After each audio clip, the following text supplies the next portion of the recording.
Okay, so delighted this afternoon to be joined by Christian Harris. Great to have you with us, Christian. How are you doing? Yeah, very well, thanks. Thanks for inviting me on. First time I've ever done a Facebook Live. I've done LinkedIn Lives before, but never a Facebook Live. So Oh, there's should be a good. Should be good. first time for everything, Exactly. and a very sort of fitting topic with the I suppose the point in time that we're at with Hmm. this approach to reopening, and we're looking at getting cleanliness right. So really, the practical side of actually getting a facility ready, I suppose, but both Yeah. in preparation for and once the doors do actually open, just having everything in place in terms of procedures to keep things right, keep that customer confidence, and yeah. So thank you very much. Just to give a little background to Christian.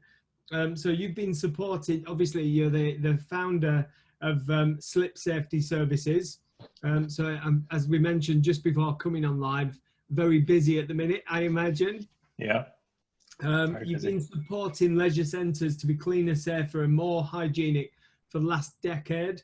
And you also work with leading insurers, lawyers, FM companies and other key stakeholders. And you're a member of the Leisure Expert Panel as well. Yeah. So lots of different things going on. Yes. Yes. And hopefully that shows I know a little bit about what I'm saying.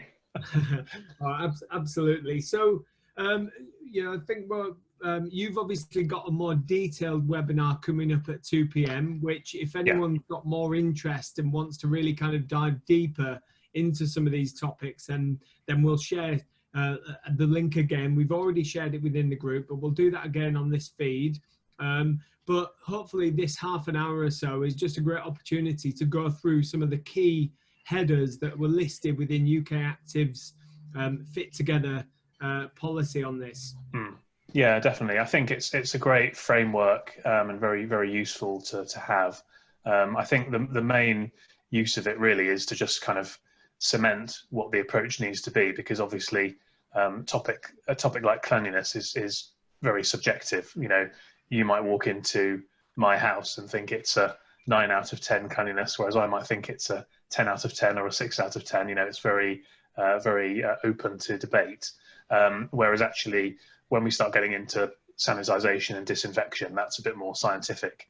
So I think actually it's very helpful for UK Active to set out things the way they have and kind of make it clear that there are certain barometers that clubs need to meet. Because prior to that, I've been trying to put out content about this and talking to people and helping people, as you say, quite busy with stuff. But that was, my opinion, my guidance, my thoughts, best practice. But actually, it may well have been that UK Active said, we don't need to worry about necessarily going for this level. We're okay down here. In fact, what they've done is they've actually set quite a high standard that people need to adhere to, which I think is good. Yeah, and as you said there, it's quite a complex issue with lots of different things to really consider, and very much an operation like, it's kind of I suppose operationalizing planning and all of the preparation that needs to happen. But within the UK Active guidance, they've simplified some and broken it down to 4 really key areas for facilities to really consider. Yeah, absolutely. Yes. I mean, they've got their six main kind of minimum commitments, of which reducing the risk of viral transmission from surfaces and equipment is one. And I'm reading that from my screen to make sure I say it correctly. And then with it below that, there are 4 key bullet points. So just to cover those off, the first is ensure rigorous cleaning and disinfection regimes throughout the facility. Secondly, ensure regular cleaning of high contact touch points throughout the facility during opening. Third, provide access for staff and users to antibacterial wipes, sprays and sanitizers. And lastly, enforce equipment wipe down pre and post workout and during where required. And this is in addition to the cleaning schedule. So that's, if you take that as it's quite easy to skirt over that and say, oh, it's keep the club clean, but actually there's quite a lot of depth into that, and there's quite a high bar to meet in many of those cases. If we take the first point, for example, to ensure rigorous cleaning and disinfection regimes throughout the facility. Well, that alone, that's one sentence, but that encompasses quite a significant amount. You know, they're saying rigorous cleaning, they're saying disinfection, and they're saying throughout the facility, and they're also saying regimes. So that, you know, add those all things together, and that's quite a lot of things to get done. I was pleased to see disinfection clearly put in there, because, you know, I do think, as you said earlier, Phil, there's a customer confidence piece to this, and I think if members coming back know that the club's been disinfected, I think they're just going to feel a lot more, you know, comfortable coming in and getting back to their workouts. But in order to disinfect, and I think this is something really critical, you've got to do the cleaning bit effectively first. So it's impossible to come in and disinfect, you know, some gym equipment without first cleaning it, because any dust, any grease, any powders, any body fats, any, you know, anything at all that's on that surface is going to produce a barrier, and that's going to stop the disinfection working. So in order to disinfect, you've got to do a very, very, very good and effective deep clean first. So that's the thing that I think I wasn't maybe expecting them to be quite so strong on, because, you know, a lot of people have been saying, well, you know, soap and water is all you need, and just give everything a bit of a clean and that's fine. But that's not what it says. It says disinfection. So I think, you know, it does put quite a lot of emphasis on getting that clean bit right. Yeah, absolutely. And it's going to require facilities, as you said, to really kind of up the regime, because relating it back to the confidence, there's a number of different things in play here. Obviously, customers want to know that the facility that they step back into is clean and it's hygienic, and this, you know, the risk of transmission has completely been reduced. But also, for that confidence to be maintained, they're going to want to see, you know, cleaning probably happening as well, for them to kind of really, for that confidence to remain. Yeah, absolutely, and that's set out in the guidance as well. You know, so they're talking about regular cleaning of high contact touch points throughout the facility. They're also talking about making sure that equipment is clean before and after use as well. And that brings in an interesting question around members and their role to play in this, because, you know, it's impossible commercially for an operator to clean every single piece of equipment before and after use themselves. You know, it just couldn't happen, because you just have to have an army of like an army of ants working, you know, literally cleaning like you never believe. So it's critical to get the members involved in this. And I know historically it's been something that members probably should have been doing, and maybe some have, but you know, maybe not as well as overall as we would have liked. I think we do have now the best chance ever of getting buy-in and support from members to do some cleaning like this. But the interesting thing will be, I suppose, how do we deal with members that are not compliant with that? And I think, you know, that's going to come down to probably some quite brave decisions around, you know, if you've got people that are flagrantly not cleaning up after themselves or before themselves, you might just have to get rid of them. And I know that's going to be difficult, because if you've got revenues down and costs up, you know, every penny counts of income. But I think, you know, one or two bad apples that are driving down adherence to this is going to cause you a much bigger problem overall than simply, you know, the loss of one set of membership fees, for example. Yeah, and obviously, as if members are seeing the conduct of other members, you know, not acceptable in terms of sort of hygiene and not clearing, you know, performing that almost self-responsibility to clean before and after use, then that could have a knock-on effect across your wider membership. So whilst it might seem, you know, a hit if you are sort of having to be quite firm with what is acceptable, then, you know, there could be a real problem that's cascaded out and have a bit of a ripple effect. Yeah, and arguably that piece is more important than, you know, obviously it's very important that when the doors open on July the 4th, as it seems that is likely, the club's in great condition, the club or the gym facility is in great condition. But you you know, you're only going to get a certain proportion of members back in on that first day. And actually every single day, probably for the next year, I imagine you're going to get new people coming back, and new people coming back, different people coming back for the first time, or potentially new prospective members coming and having a look around. So, you know, it's not just about getting it up to standard on day one. You've got to try and keep it there. And I think that's, you know, that's where a bit of a fundamental shift is going to have to take place in terms of investment into cleaning. And I talk a lot, not just in leisure, in all sectors, about the fact that people will value cleanliness, but they'll undervalue and underinvest in. Wow, that was a big thunder there. So tropical rainstorm. So people, if you speak to any you know, customer-facing business, they'll say they value cleanliness. But if you look into the detail, it's very likely, in my experience, in all sectors, that they're undervaluing and underinvesting in cleaning. And you can't get cleanliness without doing cleaning right. So I think, you know, that's you know, two very similar words, but they have different meanings. And so I think, you know, more emphasis on cleaning and seeing the value of, you know, what that brings in terms of, you know, customer experience, but retention, sales, and just safety and security at the moment, and just doing what you need to do to keep compliant.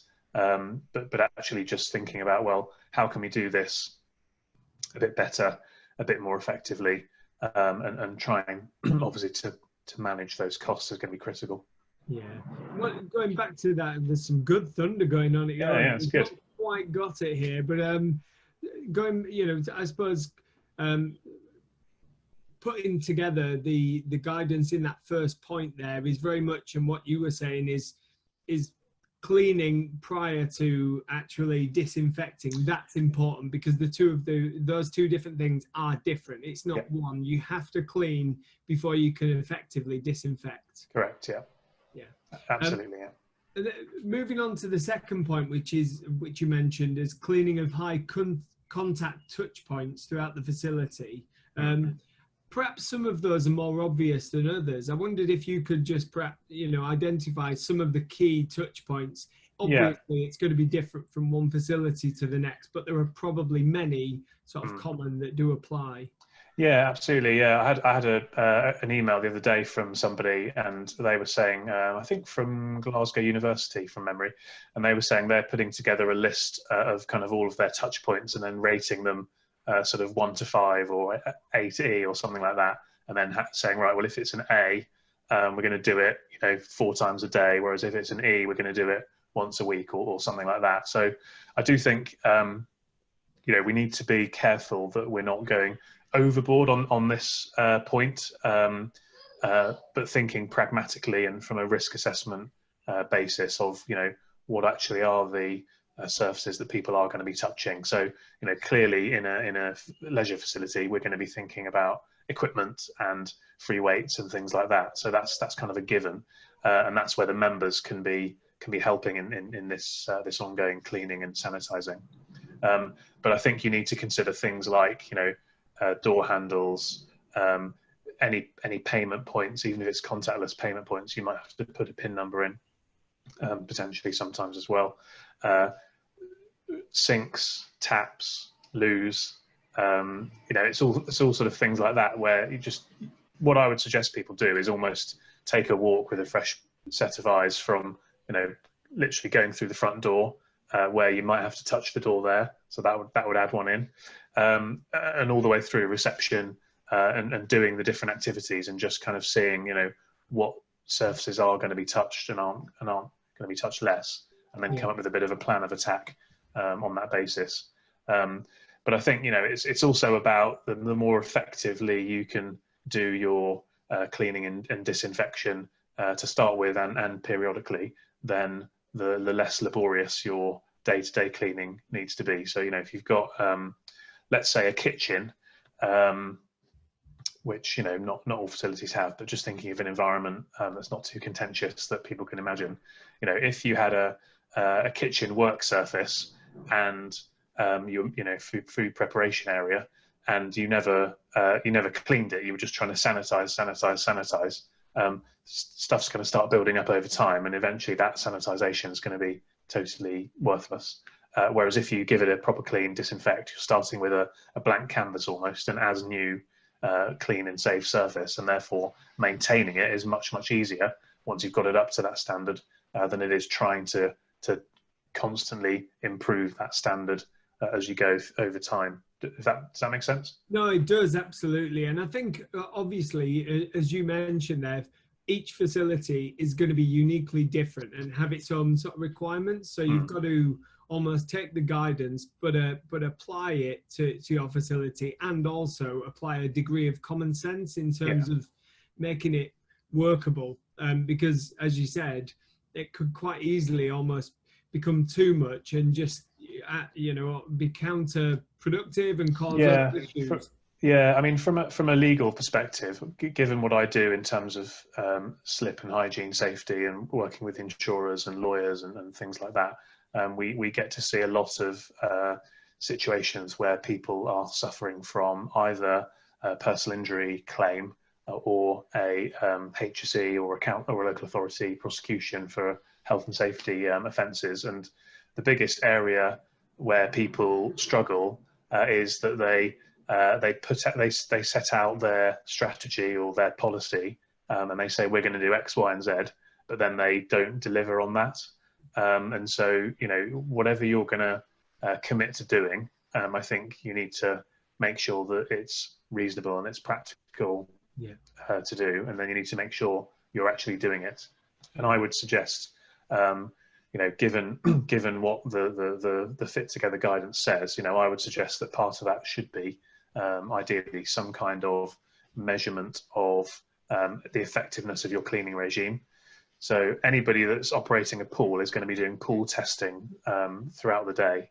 You should look at your surfaces and your touch points and your shower walls and your change room floors and so on and so forth, and you should be monitoring the hygiene and cleanliness levels of those areas as well in exactly the same way, and making sure that you've got the proof that, you know, you've done what you said you were going to do. So I think that's a good analogy to use for anybody in the sector, is think of this as the same as monitoring your pool levels, and apply the same level of commitment to getting that right. But as you say, don't go kind of overboard. You know, we're not going to deep clean and disinfect every day. I've seen a lot of companies saying, you know, not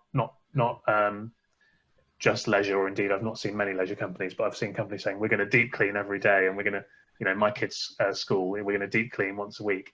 And I just think, well, actually, you're not, because you know, to deep clean that school properly would take a ridiculous amount of hours, and so you're almost setting yourself up to fail by using, you know, maybe the wrong terminology. So, you know, deep cleaning and disinfection is not something you can be doing every day, but do it once, get it right, and then sanitize, and then every so often do that. That's sensible and pragmatic. And going back to this point of being able to almost evidence and demonstrate the cleanliness or the effectiveness of the cleaning or the disinfection. For facilities that don't have a pool, can you give an example of how to actually measure the cleanliness or So in terms of like the hygiene side of cleanliness, there's a few different ways. I mean, the most sort of laborious and gold standard way would be to get swabs sent off to a lab, but obviously that's not practical to do because you won't get the results for 3 days, and by then, you know, everything and anything could have happened in between times. There's a test that's a kind of good indicator. Wow, it's really thundering. Called an ATP test, which is what's used in the food industry. And this measures the amount of organic matter on the surface in using very, very simple terms. So if you had, let's say, a chopping board in your home, and you had just chopped up some chicken on it, and then you thrown the chicken in the pot, if you tested that surface, even though it would look clean, you know, you wouldn't necessarily see anything on there because it's bacteria and stuff which you can't see, just as you can't see virus. If you tested it, you get a very high score because there'd be lots of organic matter. If you then cleaned that chopping board and disinfected it and tested it again, you get a very, very low score. So something like that, that's common in the food industry. And that's a really good indicator of whether you're kind of directionally, moving in the right way. It's not the same as a Public Health England test, but then again, that's not reasonable to be doing. It's not practicable to be doing. There's another product which I really like called Fresh Check. And this is it works in the same way, but it's a spray bottle. So you literally just spray it onto the surface, and then you get a little color chart, and depending on the extent to which the liquid changes color, shows you how much organic matter again there is on the surface. So you can spray a surface and then clean it and spray it again and see whether the cleaning has affected that. And then once you've got it down to a good level, if you then disinfect with the right kind of disinfectant, then you've done what you need to do. So I think that particular product is a good one for clubs to have a look at, because it's dead simple to use. Cheap, ATP testing kit is quite expensive. This is quite cheap to use, and it'll make sure you're working in the right direction. Yeah, and I suppose for facilities who've got lots and lots of surfaces, which they do, it's probably unlikely, or it would be unpractical to be able to test every individual surface. So no, absolutely not. Random sampling from one day to the next might be sort of a way to evidence that. Yeah, and just think, I mean, if you've got 200 bits of equipment, if you're maintaining them in the same way, then testing 2 or 3 of those, to my mind, would be reasonable. So if you're testing 2 or 3 at random and you're getting good results, then there's every reason to think that everything else is working as well. So again, we can't be, just like you wouldn't be checking the pool levels every 5 minutes. You can't be testing this all the time, because you've got other things to be doing. But I think it is something that would be valuable for people to do, both because it gives you that confidence that you are doing it right. Because we all, everybody, I've never been to a leisure facility and met a general manager that wanted their club to be dirty. Many of them in certain areas, could be a lot cleaner, shall we say, particularly if you think about showers and changing rooms and pool sides and things. And that's not because they kind of set out for it to be that way. It's just because they don't know what they're looking for, or they haven't had the budgets right, or various other factors. So people want to get this right, particularly now more than ever. So I think it's just about giving them the tools to be able to understand that we're trying to clean this. Okay, well, this has actually worked, or potentially it hasn't worked, and therefore we can try something else. Because the last thing that you want is to feel as if you're on top of things and then you're not. Yeah, just a reminder for those who are watching, if you do have any questions that you want Christian to perhaps try and answer now, then now is a good time to write those questions in. If we're not able to pick up on it during the live session, we'll do our best to respond to them afterwards. But what we were talking about there very much links into that next bit, which is giving access to both staff and users, so participants, to the equipment, to antibacterial wipes, sprays, sanitizers, obviously a hugely important thing. Yeah, no, absolutely. The key thing here, I think, there's 2 key things I would say. One is to make sure you've got the right products that you're giving people to use. So you need to make sure that it's the right kind of sanitizer. And secondly, I personally would feel uncomfortable giving access to members to kind of spray bottles, because I think a lot can go wrong with that, if you know what I mean.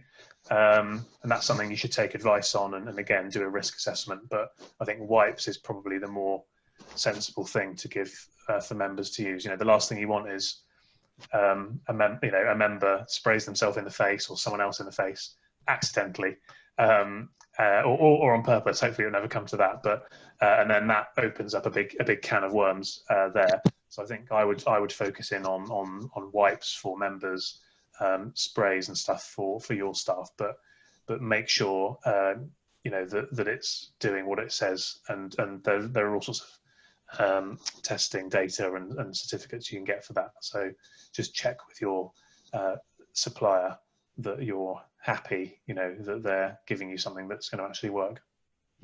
Yeah, we've had a comment from Leslie McPherson who said that mats have always been filthy. Why is it taking a pandemic to consider this?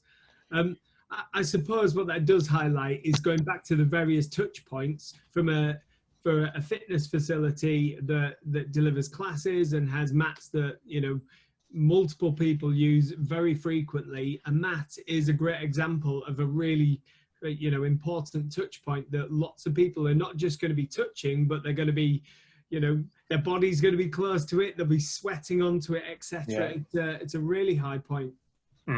Yeah, I think again it kind of goes back to what I said earlier, that there are some environments within the sector that are more difficult to keep clean than others, and I think whilst many operators have done well, I think there's room for improvement in lots of areas among many of the operators too. And again, I don't think it's that people set out to have dirty mats or dirty changing room floors. I think they just probably haven't figured out a way of keeping them that way on the one hand. And I think on the other hand, going back to what I said about valuing cleanliness, but maybe not delivering on cleaning, I think from a member's perspective as well, there's been something around, members will say cleanliness is important, and if you speak to most general managers, complaints about cleanliness are always in the top 1 or 2, and when you look at attrition and stuff, cleanliness does play a role, but probably in the past not enough members have been putting their money where their mouth is as such, and actually saying, well, this isn't acceptable, I'm off. They've just been grumbling about it quietly in a kind of British way, and so that hasn't given the operators maybe the impetus to improve things as much as perhaps they could have done. Because again, we're in a commercial world. If you're growing your membership base, then that's good for you, and crack on. I think we're in a slightly different world now where this is going to be much more important, and I think you almost it's almost like starting from scratch, and you only get one chance to make a good first impression, and now I do think that almost every visit from every member is almost like your first impression again, and you've got to stay on top of this really well. And things like mats, that should be quite easy to solve. It's just that people probably haven't put the thought or time into trying to solve it in the past. Whereas keeping showers clean is also easy to solve, but it just takes a bit more time, effort, and thought. We've had a question in from Vladimir Fistrik who asks, is there need for additional air conditioning cleaning and maintenance? Perhaps aspects of a club that aren't necessarily touch points, but they influence that internal environment. Yeah, I mean, I know in China, for example, when they were reopening clubs, that they were only allowing people to open areas where there was a window and fresh air coming in. I don't think that we're in the UK going to go down that route. I know that there are different things you can do regarding air conditioning that could reduce the risk of the virus being transmitted. For example, you can install these kind of UV systems which will kind of cleanse the air before they come back out again. But I would certainly suggest, that rigorous cleaning and disinfection throughout the facility, to me, suggests that things like air conditioning should be cleaned as well. People might have a different interpretation of that, but I think you almost need to be giving everything a bloody good clean and making it safe to reopen, and then staying on top of it. And I think actually, again, not just in leisure, but in many buildings, in many sectors, would really benefit from that approach. And as you say, and I think you mentioned a couple of times now, the expectation from the customer is going to be that much higher than previously sort of there. The standards required for facilities to maintain that customer confidence is going to be greater. Yeah, well, there was the LeisureNet etc. survey, and I think there were about 63,000 leisure club or leisure facility members. You know, so that I think that discounts. I think they had some bowling alleys or trampoline parks or various other things. So in other words, you know, more of a traditional gym or leisure centre. There were about 63,000, and of those, over 57,000 of them said that cleanliness was very important in their feeling safe to return. So over 90%, whereas you'd never have had a number like that if you'd asked people about it before. No. So yeah, there is a much heightened awareness, obviously, of cleanliness and hygiene, and a much greater expectation on operators to deliver that, I think. Absolutely, and the likelihood is it's not just about getting ready for the reopening. This is going to be, you know, for the foreseeable future, isn't it? It's just that higher on everyone's agenda.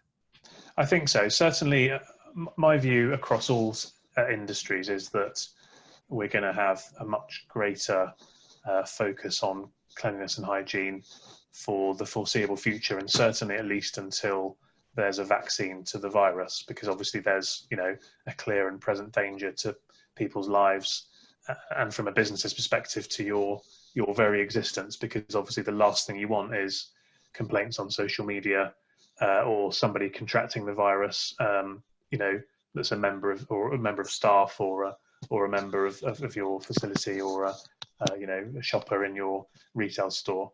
I think the interesting question will be then, you know, as and when we have got a virus, what the new normal is when it comes to this. And I'm hopeful that, you know, if we're starting off here and we're going up to here, we'll settle in the long run, maybe somewhere in between, which would be an improvement, because, you know, there are all sorts of benefits to a leisure facility of having a cleaner club. You know, you're reducing your risk, you're improving your customer experience and your member feedback. If you look at the Sport England NBS survey, there's a correlation between cleanliness and profitability. So cleaner clubs make higher profits. You know, there's all sorts of good reasons to do this well. I'm very conscious that we have sort of just about overstepped time, and we've got a couple of questions. So if it's all right with you, I'm just going to sort of relay these over to you. So really, sure.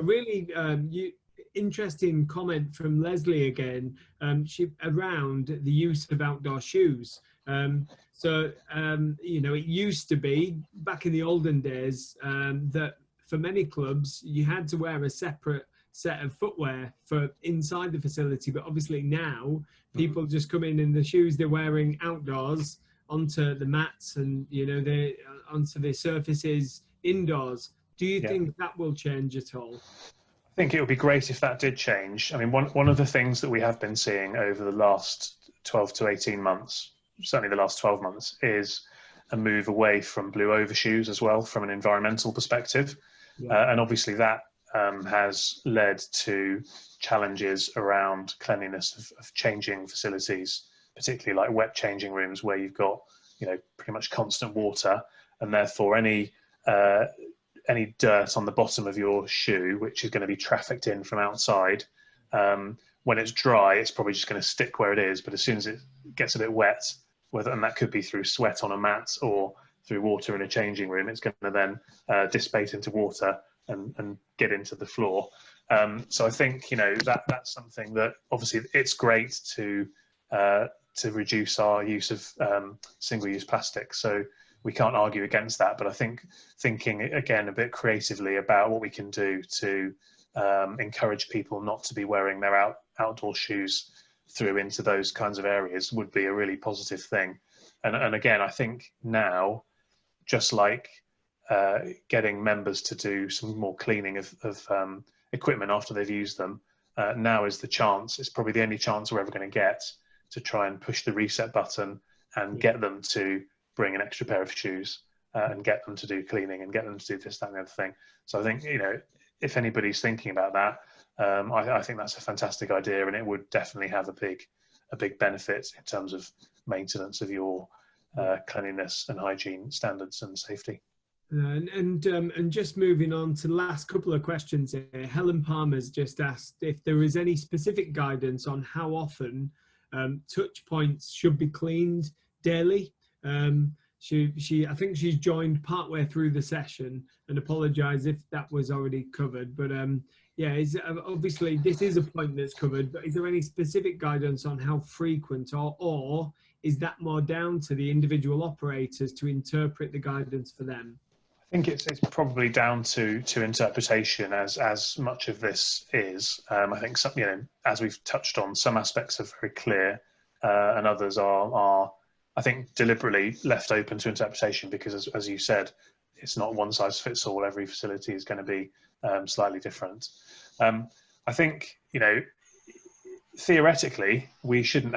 The chances of anybody coming in with the virus should be quite low because people, if they have symptoms, should be at home. People should be helping with good hand hygiene and potentially wearing masks and so on and so forth. So I don't think we would be cleaning touch points, every 5 minutes or anything like that. I think my personal view would be cleaning door handles once a day is probably not quite enough. Twice a day, 3 times a day, might be a bit more acceptable. But again, it's going to come down to usage as well. Not every door handle, for example, is going to be touched that many times during the day. So I think thinking about, again, looking at it pragmatically from a sort of risk assessment approach, doing a walk of the facility and thinking about, okay, well, let's grade things A, B, and C or whatever it might be, and focus our efforts on where we think we need to put the most time in. I think the main thing is to actually go through that process and document it and make sure you've put the thought into it and you can demonstrate that you've done that, because again, hopefully it'll never happen, but the law firms that deal with insurance claims, we're all talking about a rise of claims around this topic of hygiene. It's going to be the new have you had an accident at work, or what's that, is it PPI claims, where everybody's on about that and ringing you up, and this is going to be the new thing. So I think you need to be able to from a risk management perspective, just clearly document the decision you've made and give it some due care and attention, and follow industry guidance like the Fit Together guidance. Well, the last question, because I know you've got the just a reminder, so you've got a much more detailed webinar coming up at 2 o'clock, and I will post. I'll make sure we get a link put into the comments thread here so that people want to jump into that, they can do. Last question. This is quite an interesting one because we've seen lots of pictures of, because we're in this really bizarre, unique, interesting time where gyms are currently closed and we've got this new world waiting for us. What is your perception on the idea of having perspex dividers or chambers within facilities to separate individual pieces of equipment or workstations? What's your thoughts about, is that necessary, or is it more about spacing or managing use? Yeah, that is a very interesting question. I mean, I've had a few interesting discussions on LinkedIn with people who have said that, I'm going to Tesco's and they're not doing anything like the kinds of cleaning that UK Active is talking about, or prior to that I've been espousing as the way that operators should be going. And I think that's true. I think that we're not seeing certainly in the supermarkets and retail places the same degree of hygiene that I think we need to see in leisure facilities.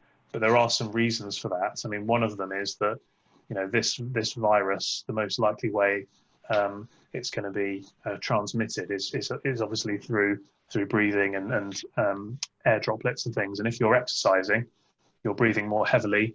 If you're slightly unfit, you're coughing and spluttering and so on. You're going to be shooting droplets out, much further than if you're very sedately picking up a tin of beans off the shelf in Tesco. If that makes sense. So there is more risk of it spreading through the air and onto surfaces and stuff. From a from a personal perspective, you know, I don't think I'd really enjoy being sort of cocooned in some of these kind of tents that I've seen on social media. I'm not sure that would be a particularly good customer experience. I think, you know, it would be better to just try to do some spacing, some limited perspex, you know, possibly, you know, up to, I don't know, around a treadmill up to head height or something. You know, perhaps that might be okay. I think you've always got to strike the balance between getting safety right and the customer experience right. I think, you know, people are itching to get back into their facility and start exercising again. All of the data shows, you know, both data of members but also data of the wider population shows that people are, you know, clawing at the walls to get back in and start exercising. We can't take all the joy away from exercising by going too over the top. And we're not talking about hospitals here as well. You know, the burden of, you know, we're not talking about sterilisation like in operating theatre. We're talking about being clean and hygienic and disinfected. So it's a slightly different burden. But I think, you know, spacing of machinery, which is what we're seeing a lot of, I think that's pragmatic. I think, you know, a bit of perspex here and there, like you're seeing in Sainsbury's and stuff, yeah, that's okay. But I think kind of cocooning people in is a little bit overboard for my liking. Yeah, and as you say, you know, you only get one opportunity to have that first impression, and obviously the priority is to re-welcome back members and existing members, people who've been in the facility and are currently unable to, so they're itching. But also a lot of the data, Sport England's insight demonstrates that, you know, we may be on the cusp of welcoming a much broader part of the population into activities and facilities, and that is another first impression that we've got. So getting that balance right between having the right procedures to gain the confidence, but also making sure the customer experience is brilliant, is a really important balance to get right. And you've got Definitely. One chance to do it. I'm very conscious you've got to go because you've got the 2 o'clock webinar coming up. I know there's been a few questions we've not managed to actually pick up on. So if Christian, you are in the group, so yeah, I'll log on. I'll log on and get to those, and people can feel free to contact me as well. I mean, obviously, feel free to join the webinar at 2. It's on Zoom, but you can always email me, which is charris@slipsafety.co.uk, or you can send me a question within the group, and I'll answer it on the chat. If you think it's a question that other people would benefit from hearing the answer to as well. Brill. Well, thank you very much for your time this afternoon, and Pleasure. I hope the 2 o'clock webinar goes really well, and hopefully at some point we'll have you back, you know, giving a little bit more support and guidance, and we'll speak to you very soon. Great. Thanks, Phil. Cheers. All right. Cheers. Bye-bye.